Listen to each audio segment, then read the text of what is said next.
Baik, terima kasih buat Sam, pembicara pertama yang telah mempresentasikan banyak informasi baru bagi kita semua. Sebelum saya memulai presentasi saya, karena tadi Sam sudah presentasi cukup panjang, bagi teman-teman yang lagi dengerin boleh ini berdiri sebentar atau peregangan tangan atau menggerakkan badan supaya agak segar sedikit. Ya, saya akan berusaha membuat presentasi saya lebih ringkas supaya bisa gimana ya, biar bisa lebih enjoy. Oke, baiklah kalau begitu. Baik, saya akan memulai presentasi saya pada malam hari ini dengan judul Scholarship dan Budaya Kerja di Jepang.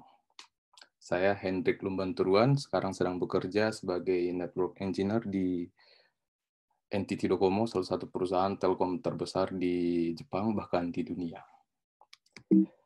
Baik, presentasi saya akan saya mulai dari profil singkat tentang saya sendiri. Ini adalah sedikit ringkasan hidup saya hingga saat ini. Jadi sampai tahun 2008, saya itu SD dan SMP di Samosir. Jika ada yang belum tahu, Samosir itu adalah pulau yang ada di tengah Danau Toba, itu sangat terpencil.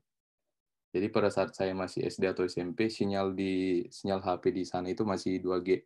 Dan itu pun nggak di seluruh tempat, kadang-kadang kita harus ke pinggir, ke sebelah jendela biar dapat sinyal, baru bisa nelpon atau dapat SMS gitu.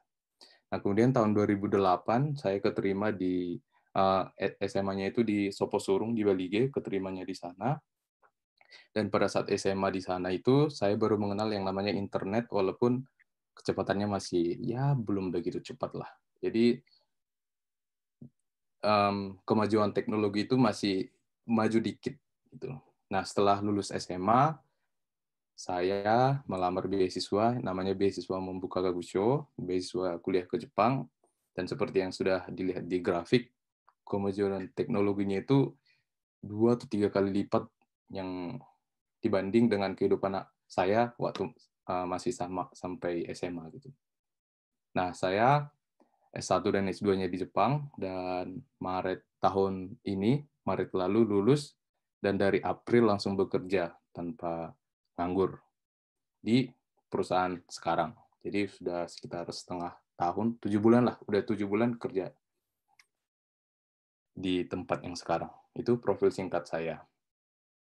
Kemudian berikutnya langsung masuk ke topik kita. Topik yang pertama yaitu adalah scholarship, yaitu beasiswa. Berikut adalah jenis-jenis scholarship untuk kuliah ke Jepang. S1 dan S2 dan S3 saya bagi dua bagian.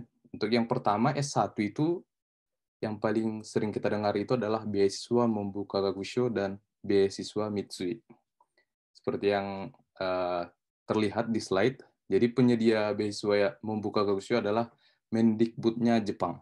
Jadi ini biaya ini dari pemerintah Jepang, dan pelamarnya itu adalah lulusan SMA sederajat. Jadi bisa SMA, bisa SMK, SMK mesin atau SMK pariwisata dan lain-lain. Jadi pokoknya lulusan SMA dan sederajat itu bisa melamar, dan kuotanya itu fluktuatif, berubah-ubah, tidak tetap. Jadi kadang 20 orang, kadang 30 orang, kadang 40 orang, kadang 50 orang, kadang cuma 5 orang, kadang cuma 10 orang. Jadi berubah-berubah terus setiap tahun. Fasilitas yang kita dapat dari beasiswa ini adalah biaya kuliah kita ditanggung oleh pihak beasiswa, dan setiap bulan kita dikirimi uang saku. Uang sakunya itu sekitar 120.000 yen. Dengan kurs saat ini, bentar, saya hitung sebentar, sekitar hampir 17 juta per bulan. Kita dikirimin biaya hidup uang saku. Kira-kira seperti itu. Nah, untuk Mitsui, penyedianya itu adalah perusahaan Mitsui. Itu adalah itu sejenis perusahaan grup, jadi mereka adalah perusahaan yang bangun apartemen atau sarana-sarana umum di Jepang. Nah, pelamar untuk beasiswa ini adalah sama seperti Membuka Gagusho, SMA sederajat. Namun bedanya, kuota untuk beasiswa Mitsui hanya 2 orang saja, tidak berubah. Itu tetap hanya 2 orang saja. Dan fasilitasnya itu sama seperti membuka Gagusyo, biaya kuliah ditanggung, dan tiap bulan dikirimin uang saku. Kira-kira seperti itu. Nah, untuk S2 dan S3, pilihannya itu lebih variatif, lebih banyak. Membuka Gagusyo juga menyediakan studi S2, S3 ke Jepang. Dan informasi penyedia, pelamar, kuota, dan fasilitas bisa dilihat di slide. Begitu juga dengan LPDP. LPDP adalah beasiswa yang disediakan oleh Kemenkeu Indonesia. Jadi biayanya adalah dari biaya pemerintah dari Indonesia. Begitu juga dengan Dikti. Dikti beasiswa yang disediakan oleh Kemenristek, Menteri Riset dan Teknologi Indonesia. Kira-kira seperti itu. Jadi untuk informasi detailnya bisa dicek di Google dengan mengetik membuka Gagusyo atau Mitsui atau LPDP atau Dikti, bisa dicek masing-masing. Karena kalau dijabarkan di sekarang mungkin butuh waktu 1 jam lebih gitu. Jadi mending dicek masing-masing saja. Atau nanti jika ada pertanyaan bisa saya jelaskan dengan ya sejauh yang bisa saya jelaskan dengan waktu yang terbatas ini. Kemudian tahapan apply scholarship. Jadi saya beri contoh membuka Gagusyo. Satu saja, karena kalau semua saya jelaskan, waktunya tidak cukup. Nah, untuk melamar beasiswa ini dibagi dengan 2 bagian. Yang pertama adalah ujian tulis, kemudian dilanjut dengan wawancara. Lokasi ujian tulis diadakan di kota-kota yang ada kedubes dan konsulat Jepang. Contohnya, di Jakarta karena ada kedubes, kemudian di Medan ada konsulatnya, di Makassar, di Surabaya, di Bali gitu. Jadi ujian tulisnya diadakan hanya di kota-kota yang ada kedubes atau konsulat Jepangnya. Kemudian materi yang diujikan ini tergantung dengan jenis program yang diikuti. Jadi yang mau ngambil IPA atau IPS. Jadi detailnya bisa dicek di website kedubes. Nah, yang perlu diperhatikan adalah tipe soal. Tipe soal beasiswa membuka Gagusyo ini bukanlah pilihan berganda seperti SBMPTN, tapi esai dan dalam bahasa Inggris. Jadi cara cepat yang kita pelajari di bimbel itu tidak berlaku di ujian membuka Gagusyo, karena ya kita disuruh menjabarkan gitu. Soalnya aja itu meminta kita untuk menganalisa soal, dan jawabannya pun kita harus mendeskripsikan dari apa yang diketahui dan apa yang ditanya gitu. Jadi cara cepat itu tidak berlaku di sini. Gitu. Jadi bagi peserta yang lulus ujian tulis akan diperbolehkan untuk mengikuti ujian wawancara. Nah, tes wawancara ini diadakan di Kedubes Jepang di Jakarta. Jadi anak-anak daerah seperti dari Medan, dari Makassar, dari Surabaya diwajibkan untuk datang ke Jakarta dengan biaya sendiri untuk mengikuti ujian wawancara. Nah, saya ke Jakartanya itu pertama kali gara-gara ujian ini. Maklum, orang kampung kan jarang gitu. Nah, kemudian materi yang ditanyakan itu pasti berubah tergantung panitia atau orang-orang yang mewawancari pada saat itu. Namun yang pasti ditanyakan adalah tujuan kuliah ke Jepang. Emang mau ngapain sih ke Jepang gitu loh. Emang bidang yang mau kamu pelajari nggak ada di Indonesia gitu kan. Kadang ditanya gitu. Kemudian setelah kuliah, rencana kamu itu mau ngapain gitu. Nah, banyaklah. Pokoknya beberapa masih saya catat, dan jika ada yang penasaran mungkin bisa bertanya dengan langsung kepada saya. Nah, info lengkapnya sebenarnya tentang beasiswa ini sudah saya jabarkan dengan sangat rinci tentang surat-surat yang dibutuhkan, tips dan triknya sudah saya jabarkan dengan cukup jelas di salah satu video yang sudah saya upload di channel saya. Nah, bagi teman-teman yang masih pengen tahu info-info lainnya bisa dicek di sana. Gitu.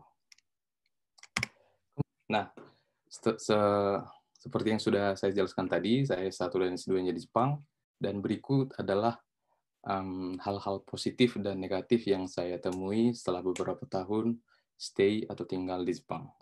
Hal positifnya, ya jelas, seperti yang sudah dijelaskan tadi, kita sudah dapat fasilitas, yaitu uang kuliah dibayar, ditanggung oleh pihak beasiswa, dan tiap bulan dikirimin uang saku. Jadi dengan kata lain, kita kuliah tanpa membebani orang tua gitu. Nah, jadi yang sudah saya jabarkan tadi, tiap bulan itu kita dikirimin hampir 17 juta rupiah per bulan. Dan biaya hidup kita diambil dari sana. Jadi kalau kita bisa hemat, ya setelah lulus, surplus gitu loh. Jadi tabungan kita itu banyak gitu. Bahkan kadang-kadang lebih banyak dari, ya itulah, nanti dianggap sombong. Pokoknya lumayan lah gitu. Kemudian, tadi juga Sam sudah menjelaskan di presentasinya, kuliah di negara maju itu kita akan bertemu dengan banyak sekali orang dengan berbagai macam latar belakang. Tidak hanya orang lokal, tidak hanya orang daerah, tapi orang dari berbagai macam negara. Gitu. Jadi dengan berkomunikasi dengan mereka, wawasan kita menjadi terbuka. Gitu. Kemudian yang ketiga, dunia itu sudah ada di depan mata kita. Gitu. Perusahaan-perusahaan top dunia itu, kalau di Jepang, itu mereka bikin cabangnya itu ada juga di Jepang. Gitu. Misalkan Google, Bosch, Samsung, dan segala macam. Bahkan perusahaan Jepang pun sudah mendunia gitu. Toyota, Mitsubishi, perusahaan yang saya ke tempat kerja sekarang gitu. Jadi kita bisa melihat dunia dengan berada di Jepang gitu loh. Kemajuan dunia itu sampai mana kita bisa cek dari kemajuan yang ada di Jepang gitu. Jadi ya dunia itu ada di depan mata kita. Kemudian fasilitas kuliah dan riset yang top. Ini mungkin salah satu yang sangat berbeda ya kalau misalkan kuliah di Indonesia, karena ya dari segi budget yang diberikan pemerintah ke setiap universitas itu sangat jauh berbeda dengan di Indonesia dengan yang di negara maju seperti di Jepang gitu loh. Jadi dari segi kenyamanan ruangan, kualifikasi dosennya, kemudian budget kita untuk riset itu sangat berbeda gitu. Saya nggak tahu situasi riset anak S1 sama S2 di Indonesia bagaimana, tapi kalau di Jepang, kita dikasih budget bisa conference, baik itu dalam negeri atau di luar Jepang, ya minimal sekali gitu loh. Jadi misalkan kita conference internasional, paper kita diterima di conference internasional, misalkan conference-nya diadakan di Eropa atau di Amerika, jadi untuk biaya pendaftaran conference-nya, biaya tiket pesawat, biaya hotel, dan segala macam itu pasti ditanggung oleh kampus. Yang notabene dana itu diterima dari budget riset yang dari pemerintah gitu. Punya semuanya lengkap gitu. Apa yang kita minta, misalkan kita mau riset tentang sesuatu, kita butuh komputer dengan kapasitas seperti ini, kalau kita minta pasti dikasih gitu. Jadi sebenarnya walaupun dengan biaya sendiri kuliah pun sebenarnya bisa balik modal gitu. Karena yang kita bayar ya itu juga yang kita pakai gitu loh. Itulah yang positifnya. Sebenarnya masih banyak sebenarnya, tapi saya mencoba menarik hanya 4 contoh dulu karena waktu terbatas. Nah, kemudian dalam hidup di dunia ini tidak semuanya positif, pasti ada negatifnya, termasuk di Jepang. Di sini saya mengambil 4 contoh, ya bisa dibilang duka selama stay di Jepang. Yang pertama yaitu beda bahasa dan budaya. Bahasa udah jelas, orang Jepang cuma bisa bahasa Jepang, mereka tidak bisa bahasa Inggris. Mungkin itu sudah menjadi meme internasional. Gak tahu kenapa, mereka bisa maju tapi nggak bisa bahasa Inggris. Nah, kemudian bagian budaya, walaupun Jepang dan Indonesia itu sama-sama orang Asia, tapi budaya di Jepang itu terlalu, kalau bahasa Bataknya itu pakai hu untuk dalam hal apapun. Disiplinnya, tepat waktunya, buang sampahnya, naatin peraturannya, semuanya pakai kata terlalu. Pasti ada poin positifnya. Misalkan ya tingkat korupsi di Jepang itu sangat minim, karena mereka fokus naatin peraturan terus. Asal melenceng dikit, nggak bisa gitu. Pasti ada poin positifnya. Cuman ya pergerakan itu jadi dikekang gitu loh. Harusnya bisa lebih cepat, ada jalan pintasnya dikit aja gitu. Tapi mereka nggak mau gitu. Harus sesuai protokol. Nah, jadi saya walaupun introvert, sering kumpul dengan mahasiswa Indonesia lainnya yang ada di Jepang. Kita sering konsul gitu. Dan sering konsul juga dikumpulin di KBRI yang ada di Tokyo. Jadi mayoritas masalah atau beban mahasiswa Indonesia yang ada di Jepang itu adalah perbedaan bahasa dan budaya. Untuk saya, yang kebetulan dari S1 kuliah di Jepang, kita kuliahnya itu full bahasa Jepang. Jadi kita dipaksa, diporsir untuk bisa bahasa Jepang. Jadi kita oke lah bahasa udah bisa lah. Tapi untuk yang dari S2 atau S3, itu pasti udah pada tahu, kita itu fokusnya untuk riset. Kuliahnya itu sedikit itu. Walaupun ada, itu pun kebanyakan bahasa Inggris gitu. Jadi mereka itu, mahasiswa S2, S3 itu, nggak bisa bahasa Jepang sama sekali gitu. Jadi mereka dalam menjalani hidup di Jepang itu ya kasihan sih jadinya. Ya cuman mau gimana lagi gitu. Itulah pokoknya.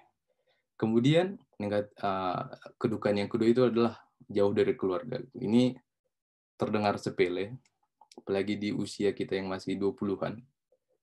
Ketika sedang demam sedikit, kita langsung pengen pulang. Karena dulunya kalau di kampung kan, demam dikit, dimasakin Indomie, diantarin teh hangat gitu. Tapi kalau di sini, waduh, semuanya all by myself, kayak lagu itu gitu. Semuanya sendiri gitu loh. Nah, begitu juga dengan sebaliknya. Misalkan di kampung kita ada masalah nih, keluarga lagi ada yang meninggal atau gimana gitu. Kita nggak bisa tiba-tiba pergi gitu loh. Karena tiket mahal. Apalagi di saat COVID sekarang, nggak gampang gitu loh untuk pulang dan pergi. Itu. Kemudian kedukaan yang ketiga adalah dikelilingi oleh orang-orang jago. Sorry, di bagian bawahnya saya tulis ampun Bang Jago biar agak rileks gitu. Pokoknya gimana ya? Tekanan itu nyata gitu loh. Misalkan kuliah nih, sebelah kanan, wih, udah misalkan kita lagi kelas programming gitu. Ih, udah kemana-mana programmingnya. Sebelah kiri, udah kemana-mana proyeknya, aduh. Jadi kita gimana ya? Kalau kita nggak serius atau cuma main-main, ya tertinggal gitu loh. Jadi ya pokoknya sekeliling kita orang-orang hebat semua. Jadi kita juga terpacu gitu loh. Nggak apa-apa sih, terpacunya nggak apa-apa. Cuman kadang-kadang jadi kecapean gitu, nggak bisa santai. Apalagi orang Jepang kan nggak bisa santai. Wih, jalannya pun, wih, kita satu lang apa kita dua apa, gimana? Kita satu langkah, mereka dua langkah gitu loh. Saking cepatnya. Gitu. Kemudian yang bagian nomor 4 itu adalah salah satu yang setiap kita pasti merasakannya. Pokoknya setiap keluar dari Indonesia pasti merasakannya, yaitu double identitas. Identitas kita itu jadi double. Kalau saya ngomong sama orang Jepang, saya jadi orang Jepang jadinya. Ikutin mereka cara ngomongnya, ngangguk. Kan orang Jepang kan gitu kan.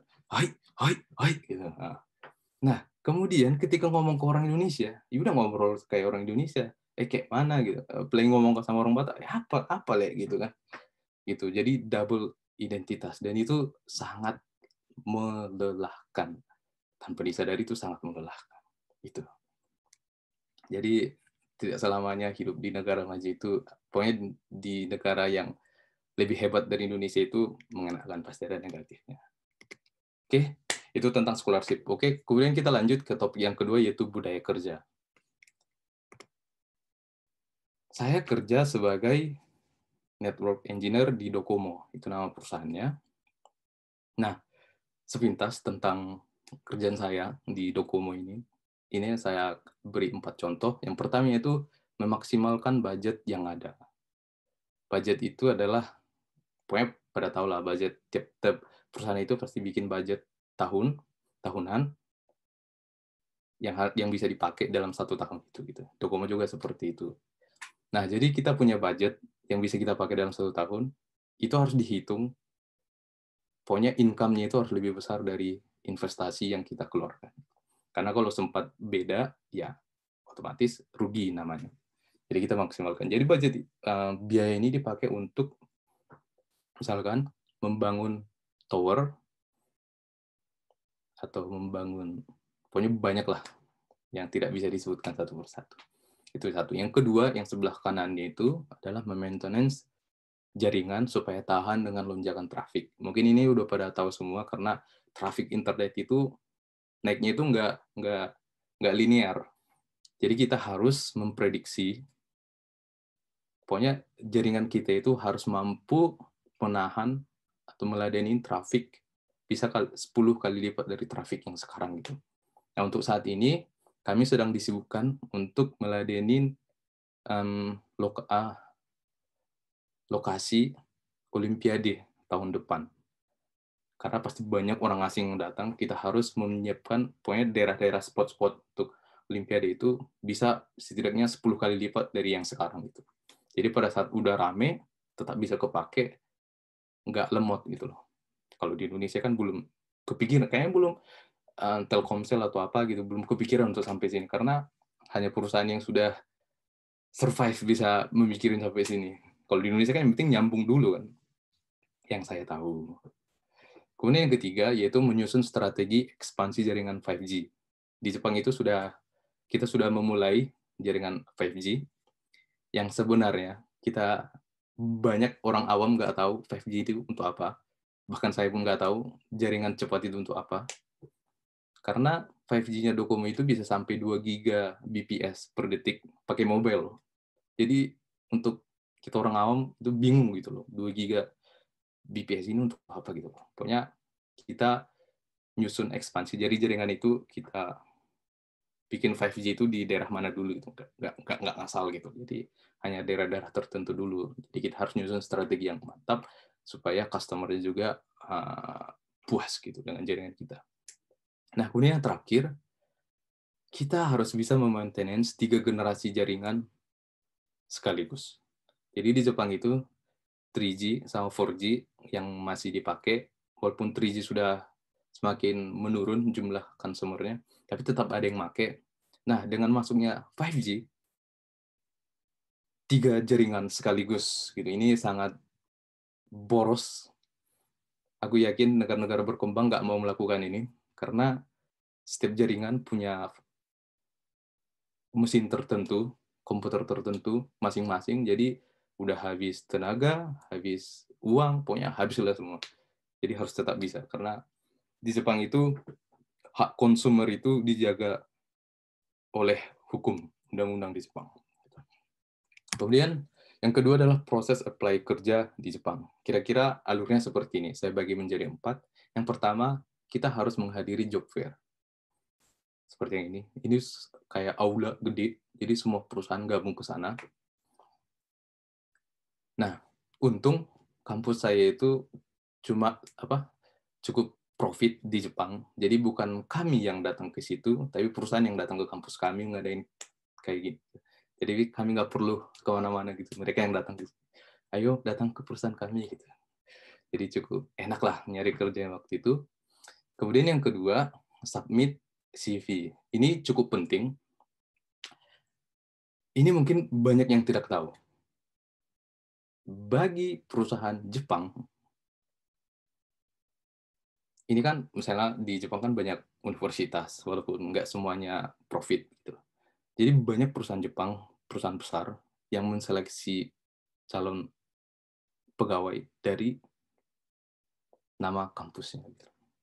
Jadi ini cukup penting. Jadi kalau kampusnya nggak profit, ya bertarungnya ya bagusin ininya, CV-nya gitu. Gitu. Nah, setelah lulus CV, kita dikasih web test gitu. Jadi di sini ngecek skill kita. Bagi yang programming, bisa tes programming. Bagi yang ekonomi, tes tentang ekonomi dan segala macam. Dan tes kepribadian juga ditesnya di sini. Nah, bagi yang lulus dari web test, akhirnya interview.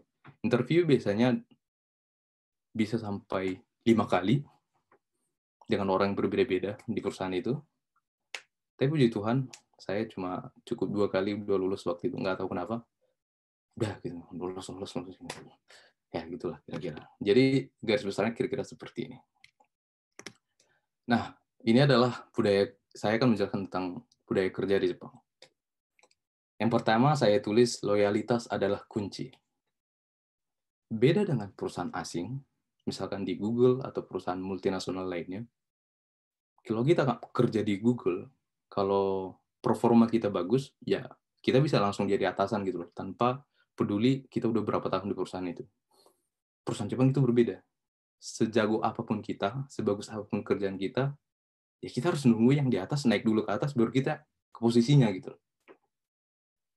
Itu, loyalitas adalah kunci. Jadi kadang-kadang ya, nggak selalu. Banyak yang jadi asal pegawai karena yang penting maksudnya nggak melakukan sesuatu hal yang memalukan perusahaan, itu pasti naik ke atas gitu, walaupun nggak kerjanya kurang bagus, performanya kurang oke gitu, pasti naik ke atas. Tergantung udah berapa lama kita di perusahaan gitu. Dan menurutku ada baiknya, ada salahnya. Itu. Kemudian yang kedua, bagian kanan, lembur digaji ekstra. Dulu sebelum kerja, saya mikir orang Jepang itu lembur karena pekerjaannya banyak. Setelah masuk kerja, ternyata tidak semuanya seperti itu. Ternyata itu adalah ya untuk nambah-nambah uang saku kayak. Jadi banyak itu yang lembur 1 jam, 2 jam gitu. Karena ya pas setelah istirahat siang, ya banyak yang nggak terlalu serius gitu. Kenapa bisa seperti ini? Karena kalau di perusahaan asing, perusahaan internasional, lembur itu nggak digaji. Jadi kalau kerjaanmu nggak selesai, ya kamu lembur. Tapi kamu nggak saya gaji gitu. Itu kalau di perusahaan asing. Tapi kalau di perusahaan Jepang, kita itu digaji, dan gajinya itu lebih gede dari gaji normal kita. Gitu. Itu kan bisa kita lihat di skrip gaji nanti, di akhir bulan. Kita bisa lihat berapa jam kita dalam 1 bulan itu lembur, dan per jamnya itu kita digajinya berapa. Gitu. Bisa kelihatan. Dan setelah saya hitung, kayaknya lebih gede sih lembur. Gitu. Terus yang kembali ke bawah, jas adalah seragam. Nggak tahu kenapa. Ini kayaknya Korea juga kayak gini juga. Nggak tahu kenapa. Kerjanya itu engineer gitu loh. Nggak berhubungan dengan customer, nggak berhubungan dengan apa-apain. Cuma depan laptop, atau bagusin antena, atau gimana gitu. Tapi tetap pakai jas gitu loh. Nggak ada hubungannya gitu. Yang kita mikirnya lebih enak pakai kemeja, atau ya kaos gitu. Lebih nyaman gitu. Kadang pengennya pakai sendal ke kantor gitu, pakai kaos kaki tapi orang Jepang, lihatlah, ini adalah salah satu contoh jalan di Jepang menuju kantor itu. Ini hampir semuanya pakai jas. Lihatnya aja capek gitu. Gitulah. Kemudian yang terakhir, lumayan kaku. Ya, inilah dulu. Untuk presentasi aja, kakunya minta ampun. Kalau kita mau presentasi ya. Oke, saya akan mempresentasikan presentasi saya. Ini adalah slide pertama, kemudian slide kedua, ya santai gitu. Yang penting yang kita presentasikan nyampe.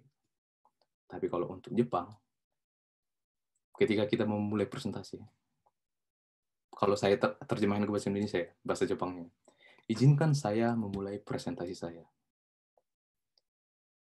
Nama saya adalah ini. Izinkan saya memulai dari halaman pertama. Izinkan. Kenapa harus diizinkan? Terlalu kaku gitu. Ya udah silahkan gitu. Capek gue bilang izinkan tiap kali. Tapi saking seringnya dengar kata itu, saya pun jadi terkontaminasi gitu. Jadi kayak gitu juga kalau presentasi dalam bahasa Jepang. Gitu, double identitas ini. Kira-kira gitu. Itulah presentasi saya. Jika ada pertanyaan, silakan ditanyakan. Jangan lupa follow Instagram akun kita di Bonapas Sogit Mengajar, dan jangan lupa juga buat subscribe dan nonton YouTube kita di Bonapas Sogit Mengajar, karena kita bakal sharing informasi-informasi menarik di sana. So, sekian dari kami. Terima kasih.